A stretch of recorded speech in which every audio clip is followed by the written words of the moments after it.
Bibi harusi alikimbia harusi yake baada ya kuona ni nani alikuwa akiendesha lori la keki.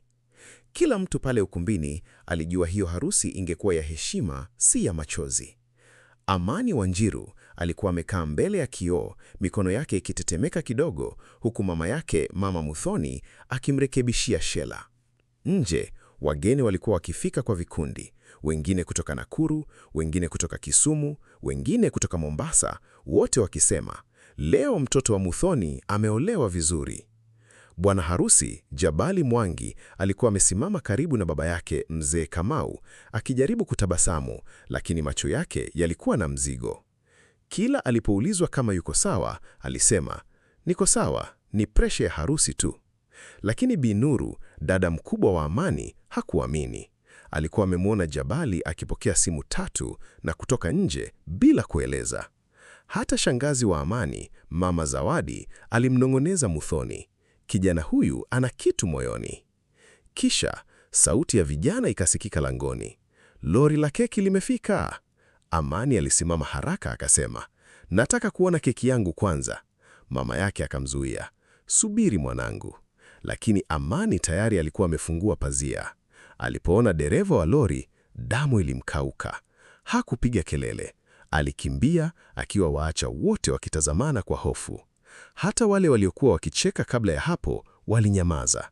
Hakuna aliyejua kama ni aibu, hofu au kumbukumbu iliyomkimbiza. Hakuna aliyemsogelea tena kabisa sasa. Amani hakukimbia kama mtu anayekataa ndoa. Alikimbia kama mtu aliyeguswa na kitu kilichofichwa ndani ya moyo kwa miaka mingi. Viatu vyake vya harusi viligonga sakafu, shela ikavutwa na upepo, na wanawake waliokuwa wakipanga maua wakasimama bila kuelewa. Amani, Mama Muthoni aliita, lakini sauti yake ilimezwa na vurugu za wageni. Nuru akamfuata, lakini kaka wa Jabali, Baraka, alimzuia kidogo. Acha nimfuate mimi. Nuru akamwangalia kwa hasira. Wewe unajua kitu?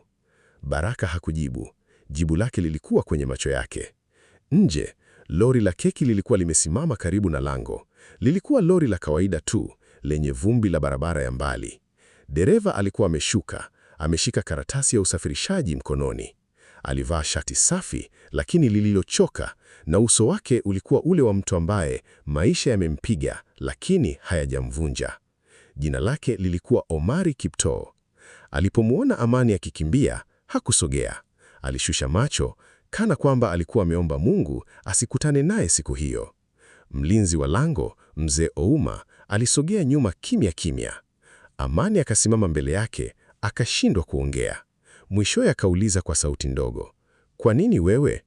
Keki iliyokuwa ndani ya lori haikushushwa. Kila mtu alisubiri jibu, lakini Omari aliendelea kushika karatasi yake kama ngao ndogo. Nuru alihisi miguu yake ikilegea, lakini bado hakumwacha mdogo wake peke yake mbele ya macho yale mengi. Omari hakujibu haraka. Aliangalia ukumbi uliopambwa, magari mazuri, wanawake waliovaa vitenge vipya na wanaume waliokuwa wakijifanya hawatazami. Kisha akasema, nililetwa na kazi ya Amani, sikuja kuvunja siku yako. Maneno hayo yalimuumiza kuliko angekataa. Amani alikumbuka sauti hiyo. Miaka 7 iliyopita, kabla ya maisha kuwapeleka njia tofauti, Omari alikuwa kijana aliyemsubiria nje ya chuo cha biashara mjini Nakuru, akiwa na ndoto nyingi na mfuko mdogo. Alikuwa akimwambia, siku moja nitakuletea maisha yenye amani. Lakini siku hiyo haikuwahi fika. Nuru alifika nyuma ya Amani, akavuta pumzi kwa mshangao. Omari? Ndipo minong'ono ikaanza. Wengine wakasema alikuwa mpenzi wa zamani, wengine wakasema alikuwa mtu aliyewahi kusaidia familia ya Muthoni, wengine waliopenda kuongeza chumvi wakasema bibi harusi alikuwa amemkimbilia dereva wa keki. Hata wapishi walitoka jikoni, wakafuta mikono kwenye lenso. Ndani ya ukumbi, Jabali alisikia jina hilo, uso wake ukabadilika. Mzee Kamau akamnong'oneza, usifanye kosa mbele ya watu. Jabali akasema, baba, kosa lilianza kabla ya leo. Halafu akaanza kutembea kuelekea langoni, pole pole. Mpiga picha alishusha kamera yake. Hakutaka kupiga picha ya maumivu kabla ya kuelewa yalipotoka. Amani hakutazama pembeni. Alitaka kusikia kila neno, hata kama lingemvunja kabla ya jioni kufika. Kila uso uliokuwa pale ulisubiri kama mvua inayochelewa kuanza, huku upepo ukipita taratibu langoni, kimya kabisa. Kimya kilikuwa zito mpaka sauti ya watoto waliokuwa wakicheza nyumba ya ukumbi ikasikia kama kitu cha mbali. Amani alisimama kati ya Jabali na Omari, akiwa bado amevalia gauni lake jeupe, lakini uso wake haukuwa bibi harusi tena. Ulikuwa uso wa mwanamke aliyegundua kwamba furaha inaweza kufichwa juu ya siri. Jabali akasema polepole, Amani, nilitaka kukuambia jana usiku. Lakini hakuniambia, Amani akamkatisha. Baraka, kaka wa Jabali, akainamisha vichwa. Nuru akamwangalia na kusema, wewe pia unajua. Baraka akajibu, najua sehemu tu. Mama Muthoni akashika kifua, Mungu wangu, sehemu gani? Omari akavuta pumzi ndefu. Mama, tafadhali msimlaumu Amani, huyu mtoto wenu hajui yote. Neno yote lilifanya watu waliofichika kusikia wasogee karibu zaidi. Hata mzee Kamau, ambaye alijulikana kwa ukali, hakushindwa kumzuia mtu yoyote. Jabali akamtazama Omari kwa macho yenye uchungu. Usiongee kana kwamba wewe ni mtakatifu. Omari akasema, sijawahi kujifanya mtakatifu, lakini kuna deni ambalo sikuja kulipwa kwa pesa. Amani akamnong'oneza, deni gani? Omari akamwangalia, macho yake yakijaa machozi. Deni la maisha. Maneno hayo yalimgonga moyoni. Hakuelewa kama alikuwa karibu kuokolewa, kuumizwa au kufunguliwa macho mbele ya watu wote. Nuru alimshika Amani begani. Hakusema neno, lakini mkono wake ulisema, usianguke, niko hapa leo. Omari naye aliogopa ukweli, mbele yao wote. Mvua ndogo ilianza kunyesha nje ya ukumbi kana kwamba anga lenyewe lilikuwa limeshindwa kubeba uzito wa siku hiyo. Wageni wengine walirudi ndani, lakini hakuna aliyekuwa tayari kuondoka kabisa.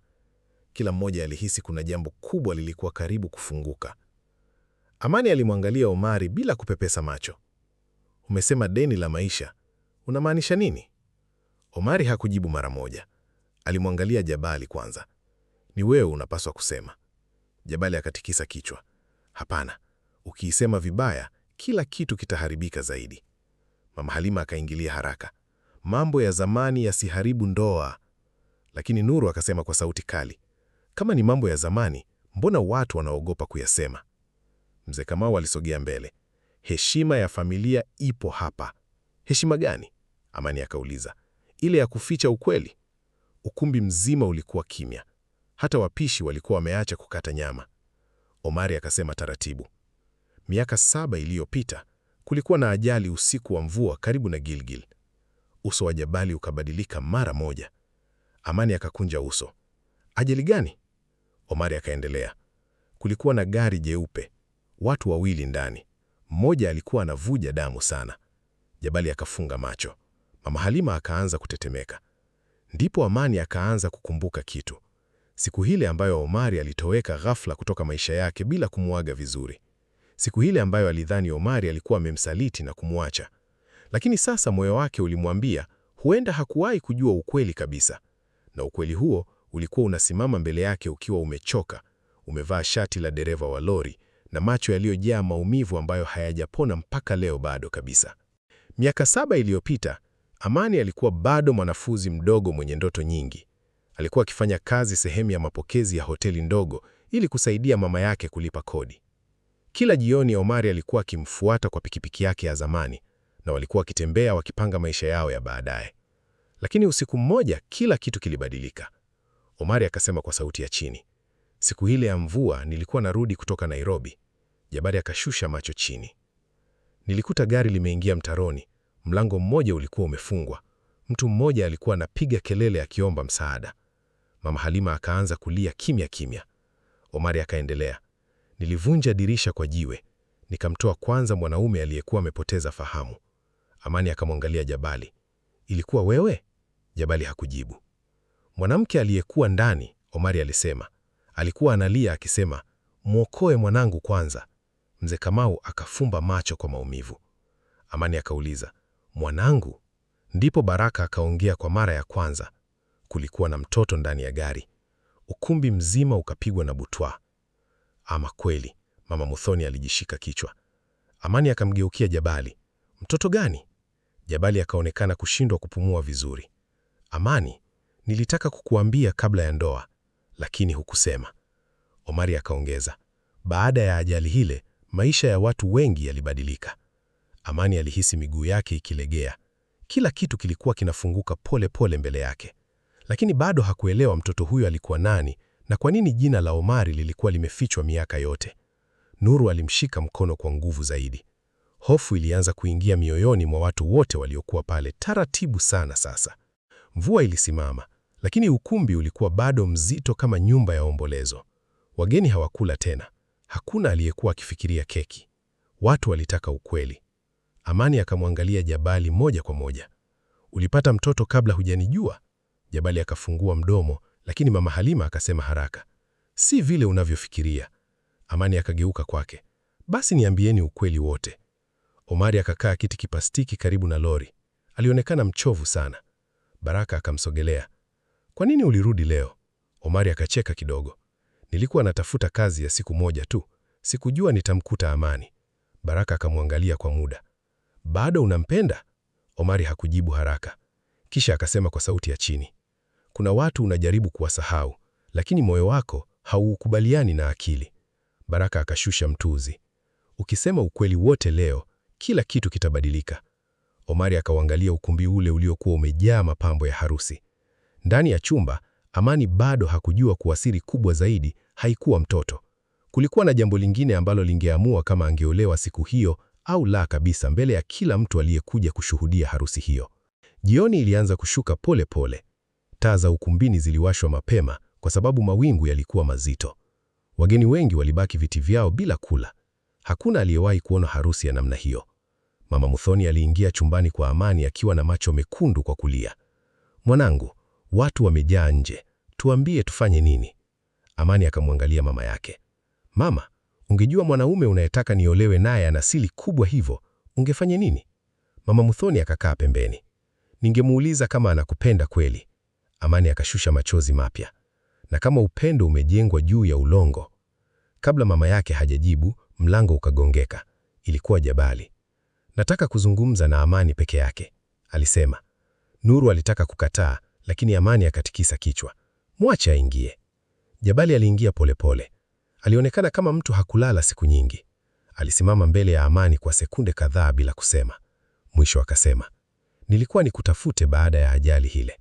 Amani akakunja uso. Ajali gani tena? Jabali akameza mate. Siku hile Omari aliniokoa, kuna kitu kilitokea kabla sijapoteza fahamu. Amani akasikia moyo wake ukidunda kwa nguvu. Jabali akaendelea kwa sauti ndifu. Siku Omari alipotea kwenye maisha yako, hakupotea kwa sababu alitaka. Nilimfanya aondoke. Amani akasimama ghafla. Unamaanisha nini? Jabali akafunga macho kwa maumivu. Nilimlipa pesa aondoke mbali na wewe. Chumba kizima kikawa kimya. Hata Mama Muthoni alishindwa kupumua vizuri. Na nje ya mlango, mtu mmoja alikuwa amesimama akisikia kila neno kwa siri kabisa pale. Nje ya mlango alikuwa Omari. Hakukusudia kusikiliza, lakini alipomsikia Jabali akisema ukweli ule, miguu yake iliganda. Alifunga macho kwa maumivu ya miaka mingi yaliyokuwa yanarudi ghafla. Ndani ya chumba, Amani alimwangalia Jabali kama mtu asiyemfahamu tena. Ulimlipa aondoke? Aliuliza kwa sauti iliyotetemeka.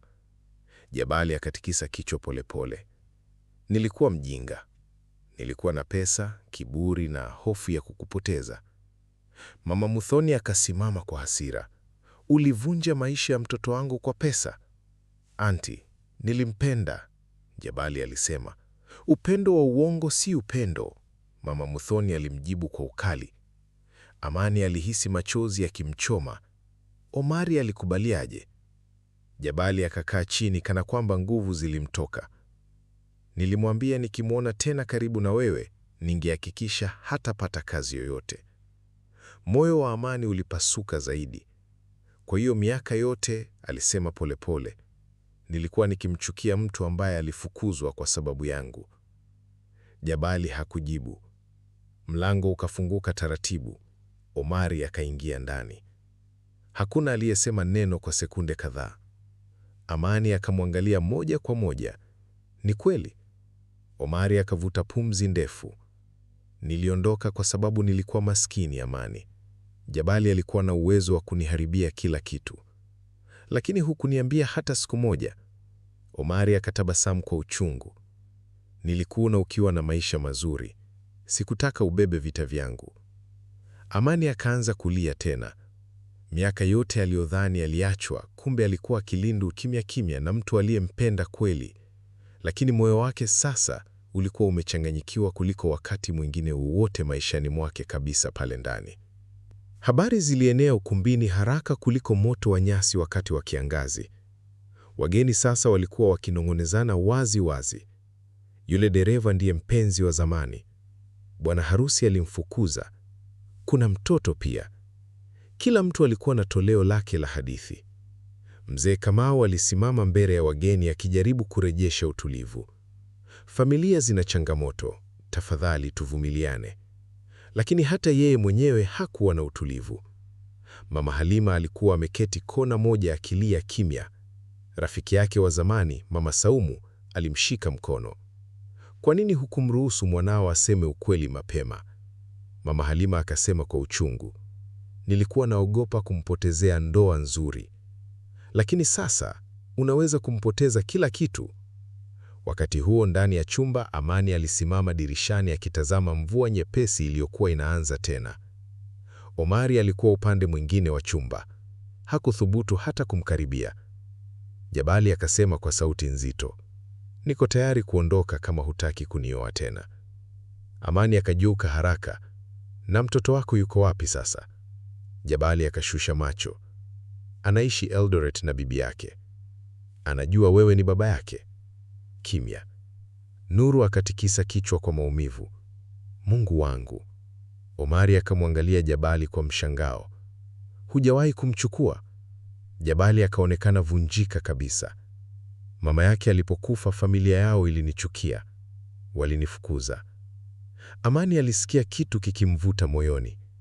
Hakuwa anaona tu mwanaume aliyemdanganya. Alikuwa anaona pia mwanaume aliyekuwa akibeba makosa, huzuni na hofu kwa miaka mingi sana. Lakini bado hakujua kama moyo wake ungeweza kusamehe yote hayo kabisa siku hiyo. Usiku ulianza kuingia polepole, lakini hakuna aliyekuwa tayari kuondoka ukumbini. Chakula kilikuwa mezani, lakini watu walikuwa wakikula kwa kimya, huku macho yao yakitazama mlango wa chumba ambacho Amani alikuwa ndani. Watoto waliochoka walilala kwenye viti vya plastiki, huku wazee wakijadili kwa sauti za chini. Harusi hii haitafanyika. Naam, bado inawezekana. Lakini huyo dereva bado anampenda. Minong'onono haikuisha. Ndani ya chumba, Amani alimwangalia Omari. Kwa nini hukuwahi kuoa? Omari akacheka kidogo bila furaha. Nilijaribu kusonga mbele, lakini moyo wangu haukuwa tayari. Maneno hayo yalimfanya Jabali asishindwe kuzuia machozi. Nje ya mlango, wageni walikuwa bado wakingoja. Keki ilikuwa bado ndani ya lori. Maua yalikuwa yanaanza kunyauka polepole. Na katikati ya usiku huo mzito, Amani alijua alikuwa karibu kufanya uamuzi unaoweza kubadili maisha ya watu wote waliokuwa wakimzunguka milele kabisa. Hakuna aliyepumzika vizuri baada ya maneno hayo. Amani alimkaribia Jabali hatua moja moja. Umesema mama wa mtoto wako alikufa? Jabali alikuwa ameshika simu kwa mikono inayotetemeka.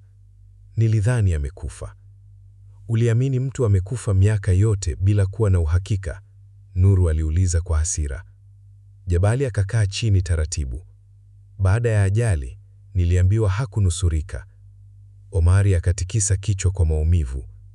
Niliona mwili ukitolewa. Mama Halima akaanza kulia tena. Tulizikwa na hofu siku ileo. Simu iliendelea kuita mpaka ikakata. Ukumbi wote ulikuwa kama umefungwa na giza la siri. Amani alihisi moyo wake ukidunda kwa nguvu kiasi kwamba hata masikio yake yalikuwa yanasikia mapigo yake. Piga simu tena, alisema kwa sauti nzito. Jabali hakutaka. Piga. Mwishowe Jabali akarudisha simu. Kila mtu alisikiliza. Baada ya sekunde kadhaa, sauti ya mwanamke ikajibu upande wa pili. Hello. Jabali akafumba macho polepole. Rehema. Amani alisikia jina hilo likimchoma moyoni. Sauti ile ikasema, Jabali, nimechoka kukimbia. mtoto wako anahitaji kukuona. Mama Halima akajifunika mdomo. Amani akauliza kwa sauti ya chini, yuko hai kweli? Jabali akatikisa kichwa taratibu huku machozi yakimtoka.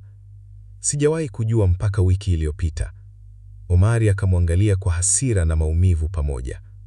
Na bado ukaendelea na harusi? Jabali akamjibu kwa uchungu, nilikuwa naogopa kumpoteza Amani. Lakini tayari Amani alihisi kama kila kitu alichokijua kuhusu maisha yake kilikuwa kinavunjika mbele yake polepole usiku huo mzito. Nje ya ukumbini, mvua ilisimama kabisa. Hewa ya baridi iliingia kupitia maparizayo yaliyokuwa yakipeperuka taratibu. Wageni wengi sasa walikaa kimya, wakingoja maamuzi ya watu waliokuwa ndani ya chumba kile. Ndani, Amani alisimama mbele ya Jabali kwa muda mrefu bila kusema neno. Mwishowe aliuliza, ulijua wiki iliyopita kwamba mama wa mtoto wako yuko hai? Jabali akatikisa kichwa. Na bado ukanivalisha pete? Nilikuwa nataka kwanza kumaliza kila kitu cha zamani. Amani akacheka kwa uchungu. Kwa kuficha tena? Omari akageuka pembeni. Hakuweza hata kumtazama Amani akiumia hivyo. Nuru akasema kwa hasira, hii si siri ndogo tena, hii ni maisha ya watu. Jabali akashika kichwa chake. Nilichanganyikiwa. Rehema alinipigia simu ghafla. Nilidhani nimepoteza mtoto wangu milele. Mama Halima akamwangalia mwanawe kwa macho ya huzuni. Kwa nini hukuniambia? Nilikuwa naogopa hata nyinyi mgeniona mbaya. Amani akavuta pumzi ndefu sana, kisha akamwangalia Omari. Na wewe? Aliuliza. Kama ungelikuwa wewe, ungefanya nini? Omari alinyamaza kwa sekunde kadhaa. Kisha akasema, ukweli unauma siku moja, uongo unauma maisha yote. Maneno hayo yalimfanya Amani asishindwe kuzuia machozi. Nje ya mlango wageni walikuwa bado wakingoja. Keki ilikuwa bado ndani ya lori. Maua yalikuwa yanaanza kunyauka polepole. Na katikati ya usiku huo mzito, Amani alijua alikuwa karibu kufanya uamuzi unaoweza kubadili maisha ya watu wote waliokuwa wakimzunguka milele kabisa. Usiku ulikuwa umeingia kabisa. Taa za ukumbini zilikuwa zikimulika nyuso zilizochoka kwa kusubiri. Watu wengine walikuwa wameanza kuondoka taratibu, lakini wengi walibaki. Walihisi kama wakiondoka kabla ya mwisho wa hadithi hiyo, wangekosa jambo ambalo lingesimuliwa kwa miaka mingi. Ndani ya chumba, Amani alikaa kimya kwa muda mrefu. Kisha akauliza, Rehema yuko wapi sasa? Jabali akameza mate. Yuko Naivasha. Na mtoto? Yuko naye. Omari akafunga macho kwa maumivu. Miaka yote nilidhani mtoto alibaki yatima. Jabali akasema kwa uchungu. Mimi pia. Amani alimwangalia Omari. Uliwahi kwenda kutafuta ukweli? Omari akatikisa kichwa. Nilikuwa najaribu kuishi tu. Mama Muthoni akamshika Amani mkono. Mwanangu, moyo wako umechoka, usikimbilie kufanya uamuzi. Lakini Amani tayari alikuwa amesimama. Nataka kumwona huyo mtoto. Kila mtu akamwangalia kwa mshangao. Jabali akainuka haraka. Leo? Ndiyo leo, Amani alisema. Kabla sijavaa tabasamu la harusi mbele ya watu, nataka kujua maisha ninayoingia. Nuru akatabasamu kidogo kwa huzuni. Huo ndio ukweli. Mama Halima akafuta machozi yake. Usiku huu, Amani akatikisa kichwa. Hakuna kulala juu ya uongo tena. Omari alimsikiliza kimya. Alikuwa akimwona Amani yule yule wa zamani. Mwanamke aliyekuwa akichagua ukweli hata ukiwa mchungu. Nje, Baraka aliingia ndani na kusema, wageni wanauliza kama sherehe imefutwa. Amani akajibu bila kusita, waambie bado hakuna mwisho. Na maneno hayo yaliwarudishia watu wote hamu ya kusubiri kilichokuwa kinafuata kwenye usiku ule wa ajabu sana pale ukumbini. Dakika 40 baadaye, gari la Jabali lilikuwa linaondoka ukumbini kuelekea Naivasha. Ndani walikuwa Amani, Jabali, Omari na Nuru. Hakuna aliyekuwa na nguvu ya kuzungumza sana. Mvua nyepesi iligonga vioo vya gari huku taa za barabarani zikikatika katikati ya ukungu wa usiku. Amani alikuwa ameketi dirishani akiwa bado kwenye gauni lake la harusi. Watu waliowapita njiani waligeuka kutazama gari hilo kwa mshangao. Hakukuwa kawaida kuona bibi harusi akisafiri usiku akiwa kimya hivyo. Omari alikuwa nyuma kabisa. Hakutaka hata kukutana macho na Jabali. Lakini ghafla, Jabali alisema, nataka kusema ukweli wote kabla hatujafika. Nuru akamwangalia kupitia kioo. Bora useme sasa. Jabali akavuta pumzi ndefu. Siku ile ya ajali, mimi na Rehema tulikuwa tunagombana. Amani hakumwangalia. Alikuwa anataka kuondoka na mtoto. Kwa nini? Amani akauliza. Kimya kidogo fikapita. Kulikuwa na mtu mwingine. Macho ya Omari yakafunguka kwa mshangao. Mtu mwingine? Jabali akatikisa kichwa polepole. Rehema alisema hakuwa na uhakika mtoto ni wangu. Gari likawa kimya kabisa. Nuru akashika mdomo wake kwa mshangao. Amani akamgeuka polepole kumwangalia Jabali. Kwa hiyo hata wewe hukuwa na uhakika? Ndiyo. Omari akafumba macho kwa uchungu. Na bado ulimficha mtoto huyo miaka yote? Jabali akashusha macho. Nilikuwa naogopa ukweli. Lakini hakuna aliyegundua kwamba ukweli wenyewe bado haujafika mwisho. Naivasha ilikuwa imebeba siri nyingine ambayo ingeutikisa moyo wa kila mtu ndani ya gari hilo usiku huo kabisa. Walifika Naivasha karibu saa 6 usiku. Nyumba aliyekuwa akiishi Rehema ilikuwa ndogo, ya kawaida, pembeni mwa mashamba yaliyokuwa kimya usiku huo. Taa moja ya nje ilikuwa ikiwaka hafifu. Amani alishuka kwanza kutoka garini. Hakujua kwa nini moyo wake ulikuwa unadunda kwa nguvu hivyo. Labda alikuwa anaogopa kumwona mwanamke ambaye maisha yake yalikuwa yamefichwa ndani ya maisha ya Jabali. Mlango ulifunguliwa taratibu. Mwanamke mwembamba mwenye uso wa uchovu alisimama pale. Alikuwa Rehema. Alipomwona Jabali, machozi yalimjaa mara moja. Lakini alipomwona Amani akiwa na gauni la harusi, uso wake ukabadilika kwa huzuni kubwa. Samahani, alisema kwa sauti ya chini. Amani hakumjibu. Ndipo mtoto mdogo akatokea nyuma ya Rehema akiwa ameshika blanket dogo. Ama, alisema kwa usingizi. Jabali akaganda.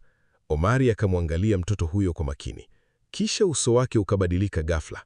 Nuru aliona kwanza. Nuru? Omari? Nini? Omari hakujibu.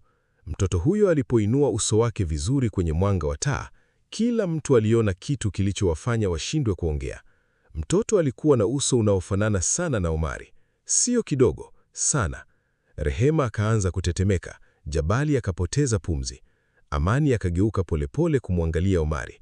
Na hapo ndipo siri iliyokuwa imefichwa miaka 7 ilianza kujitokeza mbele yao wote usiku huo wa baridi kabisa.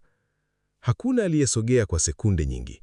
Mtoto yule alijificha nyuma ya miguu ya Rehema huku akiwaangalia wageni wale kwa macho ya usingizi. Jabali alikuwa wa kwanza kuvunja kimya. Rehema, sauti yake ilikuwa nzito sana. Hii inamaanisha nini? Rehema akaanza kulia. Omari akatikisa kichwa polepole kama mtu aliyepigwa na radi. Haiwezekani. Lakini moyoni mwake baradi ilikuwa na hofu ya ukweli. Amani alimwangalia Rehema moja kwa moja. Sema ukweli. Rehema akashindwa hata kusimama vizuri. Akakaa kwenye kiti cha nje huku akifunika uso wake. Miaka 7 iliyopita, kabla ya ajali, nilikuwa na uhusiano na Omari. Jabali akafumba macho kwa maumivu makali. Omari akarudi hatua moja nyuma kana kwamba ardhi ilimtetemeka. Hapana, alisema taratibu. Rehema akaendelea kulia. Nilikuwa nimeachana naye vibaya. Nilipomkutana na Jabali, nilifikiri maisha yangu yangebadilika. Amani alihisi moyo wake ukilegea. Na mtoto? Jabali akauliza kwa uchungu. Rehema akatikisa kichwa huku machozi yakimtiririka. Sikuwahi kuwa na uhakika baba yake ni nani. Kimya jikito kikarudi tena. Nuru akashika Amani kabla hajaanguka. Omari alikuwa amesimama kama sanamu. Alimtazama mtoto mdogo aliyekuwa karibu na mlango na macho yake yakaanza kujawa machozi taratibu. Mtoto naye alikuwa akimtazama. Kulikuwa na kitu ndani yao kilichofanana hata kabla ya DNA kusema chochote. Jabali akageuka pembeni haraka na kushika kichwa chake. Miaka yote aliyobeba siri, maumivu na hofu, sasa ilikuwa inamwangukia kwa wakati mmoja. Lakini Amani bado hajafanya uamuzi wake, na moyo wake ulikuwa unavutwa pande mbili usiku huo wa ajabu sana. Rehema aliwakaribisha ndani kwa sauti ya aibu.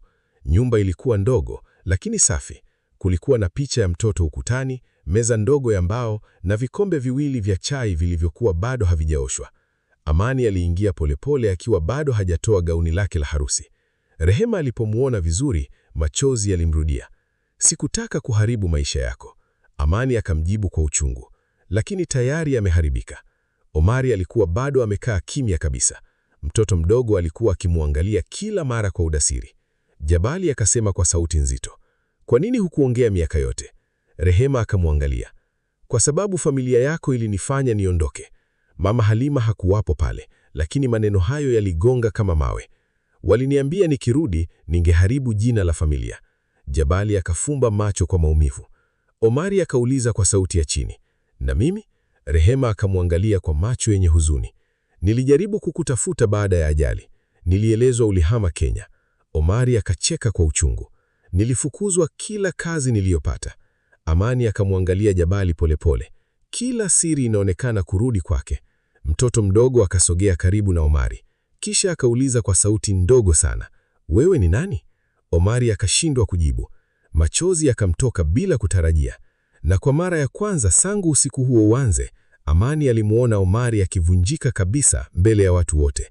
Lakini bado hakujua kama moyo wake ungeweza kurudi kwake baada ya miaka yote ya maumivu na siri nzito hivyo. Usiku ulikuwa umefika mbali sana, lakini hakuna aliyekuwa hata anafikiria usingizi. Rehema aliwatengenezea chai kimya kimya, huku mtoto mdogo akiwa amelala kwenye kochi, kichwa chake kikiwa upande wa Omari, bila hata kujua kwa nini alikuwa anajisikia salama karibu naye. Amani alimtazama mtoto huyo kwa muda mrefu. Kisha akauliza, "Anaitwa nani?" Rehema akajibu kwa sauti ya chini, "Mali." Omari alirudia jina hilo polepole moyoni. Mali. Mtoto aligeuka kidogo usingizini na kushika mkono wa Omari bila kujua. Omari akafumba macho mara moja, machozi yakimtoka tena kimya kimya. Jabali aliona tukio hilo na moyo wake ukazidi kuumia. Miaka yote alikuwa akijaribu kuwa baba wa mtoto ambaye huenda si wake. Miaka yote Omari alikuwa akiteseka mbali na mtoto ambaye huenda ni wake wa damu. Amani akashusha pumzi ndefu. "Mungu wangu." Nuru akamwangalia mdogo wake. "Unafikiria nini?" Amani hakujibu haraka. Alikuwa akitazama wanaume wawili waliokuwa mbele yake. Mmoja alikuwa amempenda kwa siri na maumivu. Mwingine alikuwa amempenda kwa hofu na makosa. Lakini wote walikuwa wamejeruhiwa na ukweli ule ule. Rehema akasema polepole, "Sikuwahi kupanga maisha yawe hivi." Jabali akacheka kwa uchungu. Hakuna aliyepanga. Kimya kikarudi tena. Ndipo simu ya Omari ikaita. Alipoangalia aliyepiga, uso wake ukabadilika. "Ni nani?" Nuru akauliza. Omari akasimama haraka. "Ni hospitali ya Nakuru." Kila mtu akamwangalia.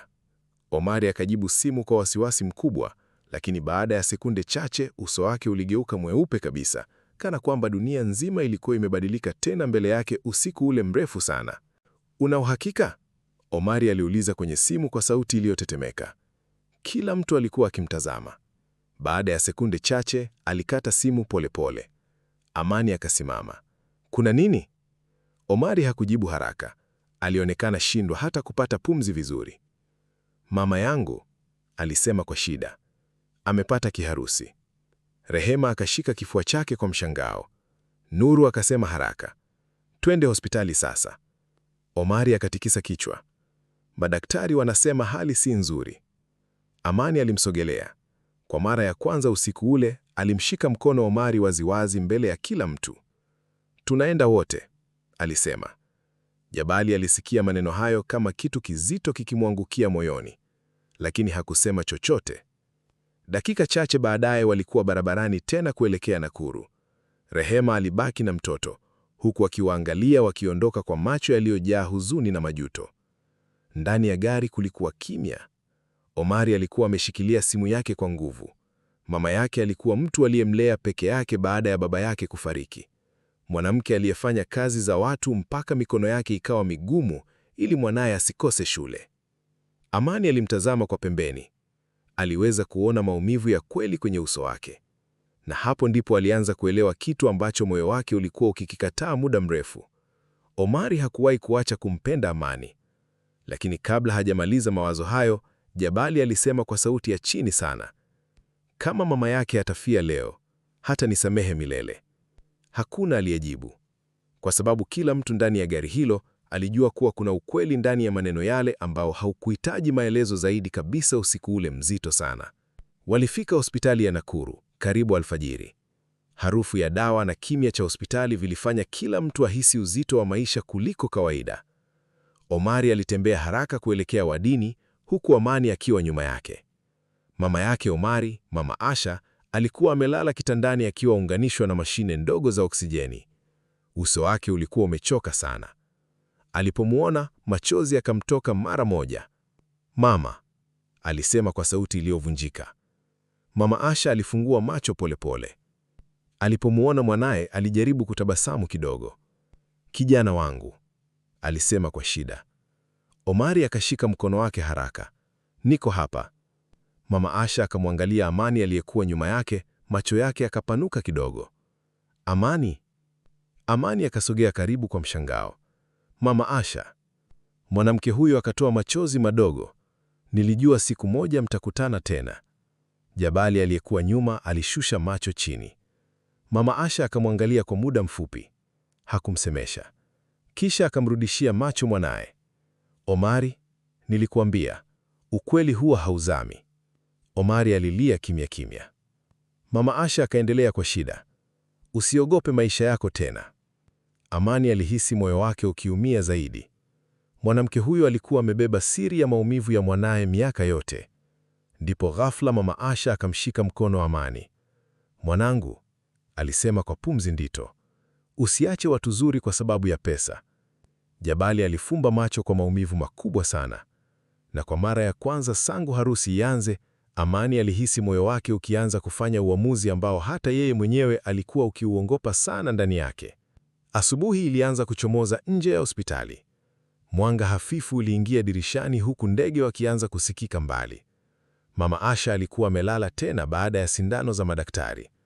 Omari alikuwa ameketi pembeni ya kitanda chake bila kuondoka hata sekunde moja. Amani alisimama nje ya wodi akitazama barabara ya hospitali kwa mawazo mengi sana. Nuru akamsogelea polepole.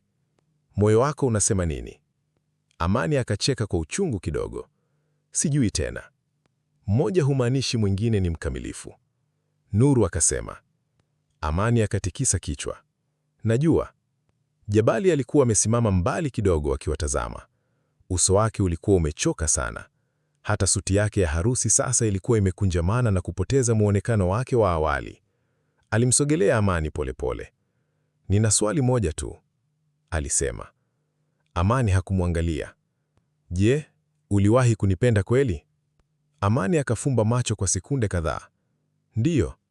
Jabali akameza matwe kwa uchungu. "Na sasa?" Amani hakujibu haraka. "Naumia, Jabali." Mwanaume huyo akashusha machozi yake kwa mara ya kwanza mbele yake. "Ningebadilisha kila kitu kama ningeweza." Amani akasema kwa sauti ya chini sana. "Lakini huwezi." Kimya kikatawala tena. Ndipo mlango wa wodi ukafunguliwa. Omari akatoka nje. Uso wake ulikuwa jaa machozi, lakini pia ulikuwa na amani fulani ya ajabu. "Mama anataka kumwona Amani peke yake." Amani akashtuka kidogo. Alipoingia ndani, Mama Asha alimwangalia kwa upole sana. Kisha akamwambia maneno ambayo yalimtikisa moyo wake kabisa kabla ya jua lisilochomoza vizuri siku hiyo nyingi pale hospitalini. Mama Asha alimshika mkono Amani kwa upole. "Mwanangu," alisema kwa sauti dhaifu, "Omari hajawahi kuacha kukupenda hata siku moja." Amani ahisi machozi yakimjaa mara moja. Mama Asha akaendelea kwa shida. "Niliwahi kumuuliza kwa nini hakurudi kupigania. Akasema, siwezi kuvuruga maisha yake kama tayari ana furaha." Machozi ya Amani yakaanza kumwagika polepole. Mama Asha akatabasamu kidogo, licha ya uchovu wake. Wanaume wengi huongea sana kuhusu mapenzi. Wachache hubeba maumivu kimya kimya. Maneno hayo yaliingia moja kwa moja moyoni mwa Amani. Lakini kabla hajajibu chochote, Mama Asha akaongeza kwa shida, "Bati pia usimchukue Jabali kabisa." Amani akashangaa. "Baada ya yote?" "Mwanangu," Mama Asha alisema taratibu, "watu wanaofanya makosa makubwa huwa ni wale wanaoogopa kupoteza kile wanachokipenda." Amani akaa kimya. Mwanamke huyo alikuwa amelala hospitalini, lakini bado alikuwa anajaribu kuokoa mioyo ya watu wengine. Alipotoka nje ya wodi dakika chache baadaye, walikuta Omari na Jabali wote wakimsubiri kwenye korido. Wanaume wawili waliompenda kwa njia tofauti kabisa. Na kwa mara ya kwanza, Amani alijua moyo wake ulikuwa umefika mahali ambapo haukuweza kukaa katikati tena milele. Korido ya hospitali ilikuwa kimya, isipokuwa sauti za mashine za wagonjwa na hatua za wauguzi waliopita mbali. Amani aliwasimama mbele ya Omari na Jabali akiwa amechoka zaidi kuliko siku yoyote maishani mwake. Hakuna mwanaume aliyesema neno. Mwisho, Amani akavuta pumzi ndefu. Nimekuwa nikijiuliza tangu jana, ni nani alikuwa mkweli na mimi? Jabali akashusha macho chini. Omari naye hakujibu. Amani akaendelea, lakini sasa nimeelewa kitu. Wote wawili mlifanya makosa. Tofauti ni namna mlivyobeba makosa yenu. Jabali alifumba macho kwa maumivu kubwa. Omari alisema kwa sauti ya chini, Amani, sitaki ukifanya uamuzi kwa sababu yangu. Amani akamwangalia. Na wewe bado unaniambia nifurahie maisha yangu hata kama si pamoja nawe? Omari hakujibu haraka. Kisha akasema, mapenzi si kumfunga mtu. Jabali alihisi moyo wake ukiuma zaidi. Amani akamgeukia yeye. Na wewe? Jabali akafuta machozi yake haraka. Nimechoka kukuficha ukweli. Kama hutaki tena kuniona, nitakubali. Kimya kikatawala tena. Nuru aliyekuwa pembeni alisema taratibu, moyo wa mwanamke hujua mahali penye amani. Amani akashusha pumzi polepole. Ndipo simu ya Jabali ikaita tena. Ilikuwa Rehema. Alipojibu, uso wake ukabadilika haraka. Kuna nini? Amani akauliza. Jabali akasema kwa mshangao mkubwa, Rehema anasema mali amepotea. Kila mtu akasimama ghafla kwa hofu kubwa asubuhi hiyo pale hospitalini. Waliondoka hospitali kwa haraka kuelekea Naivasha tena. Rehema alikuwa analia kwenye simu. Nilitoka nje dakika chache tu, alikuwa amelala. Jabali aliendesha gari kwa kasi huku mikono yake ikitetemeka. Omari alikuwa amekaa mbele kabisa, macho yake akiwa yamejaa hofu. Hakujali tena kuhusu siri, DNA au yaliyopita. Kichwani mwake kulikuwa na jambo moja tu. Mtoto. Amani alikuwa nyuma akiwa ameshika mkono wa Nuru kwa nguvu. Mungu tafadhali, alinongona. Walipofika nyumba ya Rehema, watu wa jirani tayari walikuwa wamekusanyika nje. Rehema alikuwa analia huku akitetemeka vibaya. Mlango ulikuwa wazi kidogo, alisema kwa shiba. Nilirudi, sikuona mali. Omari akaanza kutafuta mara moja nyuma ya nyumba. Jabali akaelekea upande wa barabara. Amani naye alianza kuita jina la mtoto. Mali! Hakukuwa na jibu. Dakika zilionekana kama saa. Kisha ghafla mzee mmoja jirani akasema, nilimwona mtoto mdogo akitembea kuelekea mashamba karibu na ziwa. Omari hakusubiri hata sekunde. Akaanza kukimbia. Jabali alimfuata nyuma. Amani alibaki akiwa anasali kimya kimya. Ndani ya moyo wake aligundua kitu cha ajabu. Alikuwa anaogopa kwa ajili ya Omari kama familia yake mwenyewe. Dakika kadhaa baadaye sauti ilisikika mbali. Tumempata! Amani na Rehema wakaanza kukimbia kuelekea kule sauti ilipotoka. Walipofika karibu na nyasi ndefu, walimwona Mali akiwa amebebwa mikononi mwa Omari, huku mtoto huyo akiwa analia kwa nguvu na kushikilia shati yake kana kwamba hataki kuwaachia tena kabisa. Asubuhi hiyo ya hofu kubwa sana. Rehema alipomwona Mali salama, alianguka magotini akilia kwa nguvu. Asante Mungu, asante Mungu. Jabali alisimama pembeni akiwa ameishiwa nguvu kabisa. Omari alikuwa bado amembeba mtoto huku akimfariji taratibu.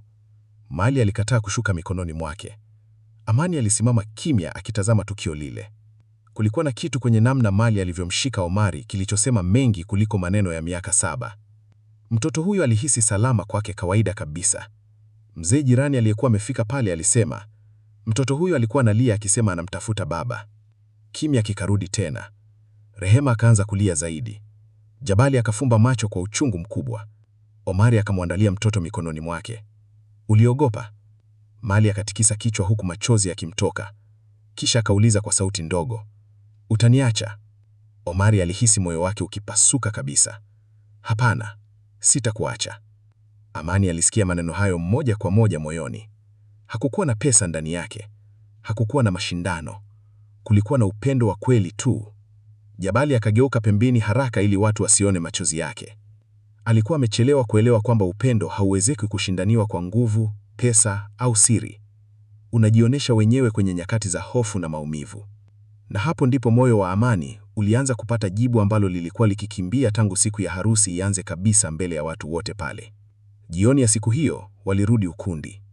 Mawa mengi yalikuwa yamekauka. Wageni wengi walikuwa wameondoka, lakini baadhi ya wazee wa familia walikuwa bado wamesubiri kwa uvumilivu. Walipowaona wakirudi, Ukumbi ukawa kimya tena. Amani aliingia polepole akiwa bado amevaa gauni lake la harusi lililokuwa sasa limechoka kwa safari, machozi na usiku mrefu. Mama Mthoni akamkimbilia haraka. "Mwanangu." Amani akamkumbatia kwa nguvu. Mzee Kamau akasimama polepole mbele ya watu wote. "Sasa mmeshaamua nini?" Hakuna aliyejibu mara moja. Jabali akamsogelea Amani mbele ya watu wote. Uso wake ulikuwa mjaa uchungu, lakini pia utulivu wa mtu aliyekubali matokeo yoyote. "Amani," alisema kwa sauti ya wazi, "kabla hujasema chochote, nataka kukuomba msamaha mbele ya kila mtu." Ukumbi wote ulikuwa kimya. "Nilikupenda, lakini niliharibu kila kitu kwa hofu, kiburi na siri." Mama Halima akaanza kulia tena. Jabali akamwangalia Omari. "Na wewe pia, samahani." Jabali akarudi kwa Amani. "Kama moyo wako uko kwa mtu mwingine, sitakuzuia tena." Amani alihisi machozi yakimjaa upya tena. Miaka yote ya maisha yake ilionekana kupita mbele yake kwa wakati mmoja. Kisha akaanza kutembea polepole. Kila mtu ukumbi alifuatilia hatua zake kwa pumzi nzito. Alisimama mbele ya mwanaume mmoja, na wakati huo hata sauti ya upepo nje ilionekana kusimama kusubiri jibu lake kabisa pale ukumbi. Ukumbi wote ulikuwa kimya kabisa. Hakuna aliyemsogeza hata kiti. Amani alisimama mbele ya Omari. Macho ya mwanaume huyo yalijaa mashangao, maumivu na hofu kwa wakati mmoja. "Amani," alisema polepole. Lakini Amani akamkatiza kwa machozi. "Miaka yote nilidhani uliniacha." Omari akashusha macho chini. "Nilikuchukia. Nilijaribu kukusahau. Nilijiambia ulikuwa mwanaume mwingine tu aliyeniahidi maisha mazuri, kisha akanitupa." Omari alifumba macho kwa maumivu. Lakini Amani akasogea karibu zaidi. "Kumbe ulikuwa unanilinda hata ukiwa mbali." Machozi akaanza kumtoka Omari mbele ya watu wote. Amani akatabasamu kwa uchungu kidogo. "Na bado, hata baada ya yote, bado ulitaka nifurahie maisha yangu." Ukumbi mzima ulikuwa ukisikiliza kimya. Kisha Amani akashika mkono wa Omari mbele ya kila mtu. "Moyo wangu haujawahi kutoka kwako." Mama Mthoni akaanza kulia kwa furaha. Nuru akafunika mdomo wake kwa machozi. Hata mzee Kamau akashusha kichwa kwa hisia. Jabali alisimama pembeni akiwa na machozi, lakini akitabasamu kwa uchungu kidogo. Alijua tayari amepoteza. Omari alitetemeka kabisa. "Amani, una uhakika?" Amani akatikisa kichwa. "Safari yetu ilivunjwa na siri za watu wengine. Sitaki kuipoteza tena." Kisha kwa mara ya kwanza baada ya miaka mingi, Omari alimkumbatia Amani mbele ya watu wote. Ukumbi mzima ulijaa machozi, maombi na nyuso zilizoguswa. Na nje, lori la keki lilikuwa bado limesimama pale pale. Lakini sasa, kila mtu alielewa kwa nini bibi harusi alikimbia harusi yake baada ya kuona ni nani alikuwa akiendesha lori la keki.